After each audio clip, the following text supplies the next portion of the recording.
As we all know, he had a troubled presidency, though he did have some accomplishments. He implemented some useful laws during his term. Philippine Clean Air Act of 1999, Republic Act number of 8749, it is designed to protect and preserve the environment and ensure the sustainable development of its natural resources. Incentives for regional headquarters of foreign multinationals, Republic Act of number 8756. The measure grants a host of incentives to multinational firms establishing their regional hubs in the country. It also provides a tax and duty-free operating environment for them and multiple entry visas to expatriates and their family, as well as a flat income of tax rate 15%. Retail Trade Liberalization Act. This bill dismantles 40 years of state protectionism over the country's retail trade industry and opens the sector to big foreign players. With the retail trade liberalization, well-known foreign players like Carrefour and Casino Group, as well as the U.S. Walmart and J.C. Penney, are already in the process of negotiating with local partners. Banking Act. The measure opens up the local banking industry to foreign players after almost 50 years of having it exclusively reserved and protected for Filipino nationals. With the industry's liberalization, at least 10 foreign banks have already established their presence in the Philippines. Electronic Commerce Act of 2000 outlaws computer hacking and provides opportunities for new businesses emerging from the internet-driven new economy. New Securities Act. This law liberalizes the securities market by shifting policy from merit regulation to full disclosure. With its strengthened provisions against fraud, the measure is expected to pave the way for the full development of the Philippine equities and securities market. Next is Gloria Macapagal Arroyo. She is the president during January 20, 2001 to June 30, 2010. Although many people believe that she is corrupt, there were things that she actually accomplished. The Strong Republic Nautical Highway. During the earlier part of former President Arroyo's term, the Roro network of ships and barge that linked the highway, fragmented islands of the Philippines, was a prominent talking point of the president's speeches.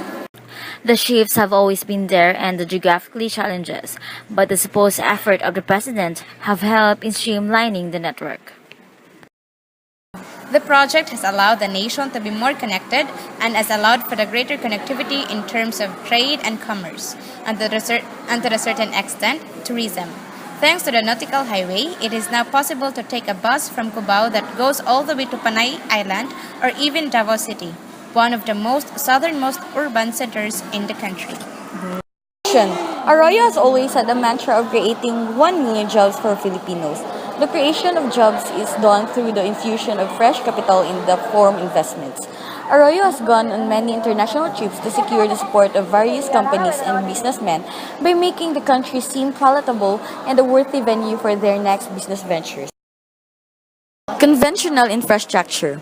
The Arroyo regime has also ushered in greater gains in terms of infrastructure in the country. In her administration, we have seen the emergence of many domestic and international airports like the ones in Bacolod and Clark.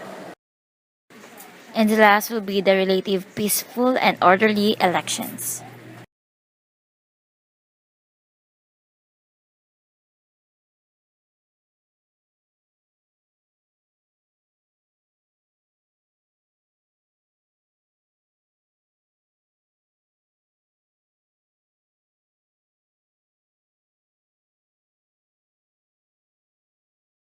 The no wang wang or the street siren policy.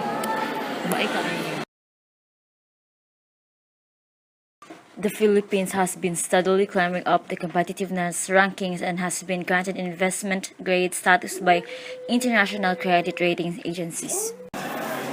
Funds continue to be allocated to infrastructure with an eye toward attracting more investors, and there is a rekindled optimism in the business environment. Funds continue to Increased confidence in the country's leadership and the reforms that it instituted in critical areas of governance has strengthened and fueled the fastest growing economy in East and Southeast Asia in the first quarter of 2013. He suspended allowances and bonuses to government-owned and controlled corporations and government financial institution board members. Benigno also oversaw 7.1% growth of the economy in the Philippines in 2012.